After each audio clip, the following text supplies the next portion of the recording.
Ia juga memiliki tembok besar dalam dunia digital. Tembok itu disebut Great Firewall of China.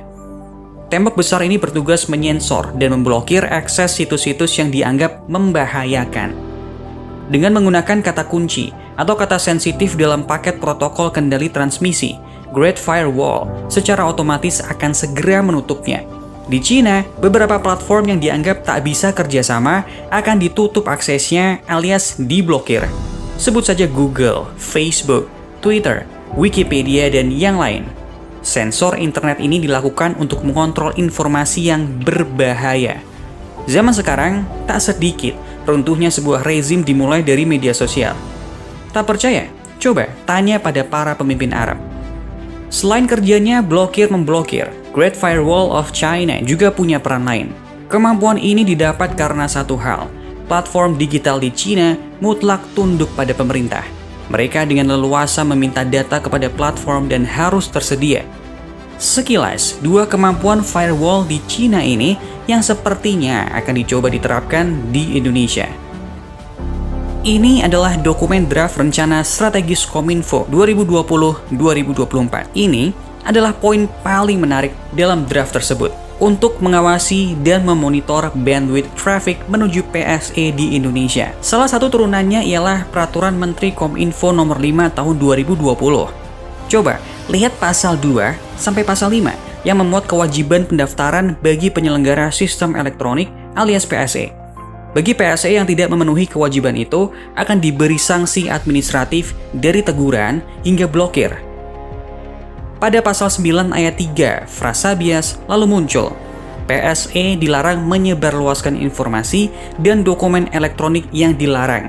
Salah satunya meliputi informasi ini, meresahkan masyarakat dan mengganggu ketertiban umum. Penggunaan klausa itu tidak memiliki definisi ukuran jelas. Dua hal itu rentan digunakan serampangan dan semena-mena. Pola blokir ala Kominfo berbeda dengan Great Firewall of China yang otomatis dilakukan mesin. Sistem sensor ala Kominfo dijalankan dengan membuat aturan blokir tanpa perintah pengadilan. Sebetulnya, Permen Kominfo Nomor 5 Tahun 2020 ini inspirasinya datang dari Jerman lewat Undang-Undang NetzDG tahun 2017. Undang-undang ini muncul untuk menghentikan ujaran kebencian dan disinformasi di platform media sosial akibat kebijakan Jerman yang membuka pintu bagi pencari suaka dari Suriah. Istilah tembok bisa mendengar ala-ala Great Firewall of China memang benar-benar terjadi. Bedanya, versi di Indonesia lebih simpel dan murah. Cukup kunci platform dengan aturan Permen Kominfo, maka semuanya akan tunduk memberikan data apapun dengan dalih penegakan hukum. Ini contohnya, PSE wajib memberikan akses data, lalu lintas, dan data pengguna jika diminta aparat penegak hukum.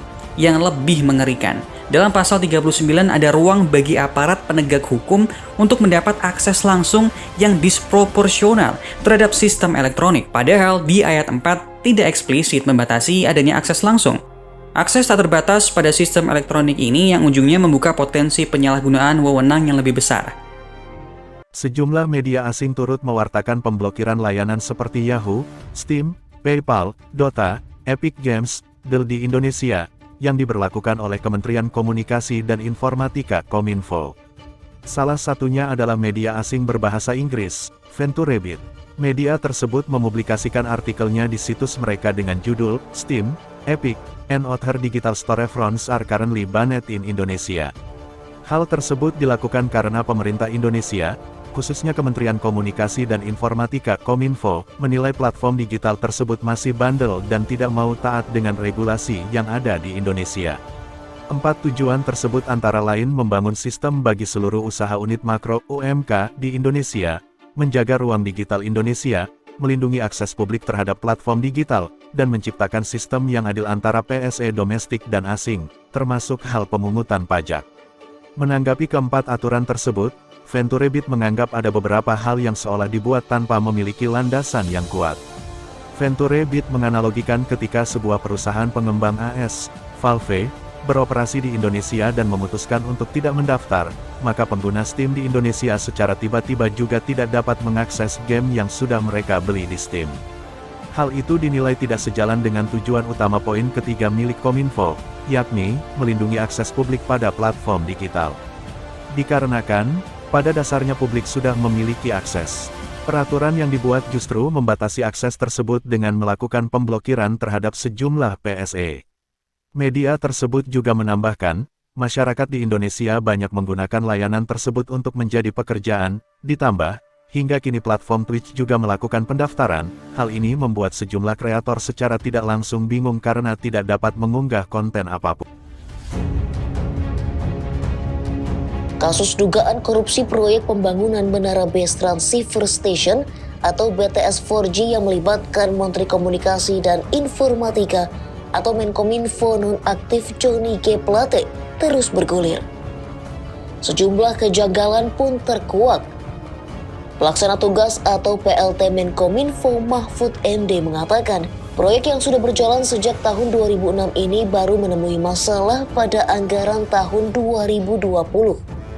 Ia mengatakan saat itu proyek senilai 28 triliun rupiah itu sudah dicairkan terlebih dahulu senilai 10 triliun rupiah pada tahun 2020 hingga 2021. Mahfud mengungkapkan ketika dana tersebut hendak dipertanggungjawabkan pada Desember 2021, ditemukan fakta bahwa tidak ada pembangunan menara BTS yang sudah dianggarkan. Pihak yang mengerjakan proyek itu pun meminta perpanjangan waktu untuk membangun BTS hingga Maret 2022 dengan alasan pandemi COVID-19. Padahal, Mahfud menyebut anggaran proyek tersebut telah dikeluarkan tahun 2020 hingga 2021, namun mereka tetap meminta perpanjangan sampai Maret 2022. Mahfud mengatakan secara hukum hal itu seharusnya tak boleh dilakukan, namun tetap diberi perpanjangan. Kemudian, hingga Maret 2022 yang seharusnya ditargetkan 4.200 menara, saat itu baru ada 1.110 menara BTS yang sudah berdiri. Bahkan, setelah diperiksa lewat satelit, menara yang benar-benar berdiri hanya berjumlah 985 unit. Itu pun tidak bisa digunakan.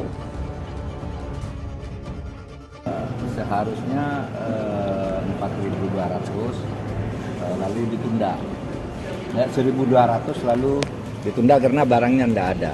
Pada akhirnya tahun 2021 Desember itu 2021 ya, diperpanjang sampai Maret 2023, katanya diperpanjang, lalu memang ada barang 985. Jadi ya masih 985 tiang.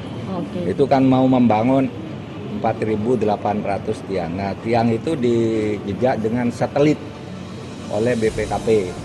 Nah, ditemukan hanya ada 985, itu pun semua yang dijadikan sampel tidak ada, hanya barang-barang mentah mati gitu ya, tidak ada gerakan sinyal yang bisa dioperasikan. Artinya mangkrak? Mangkrak dan belum ada barangnya, yang ada pun mangkrak gitu.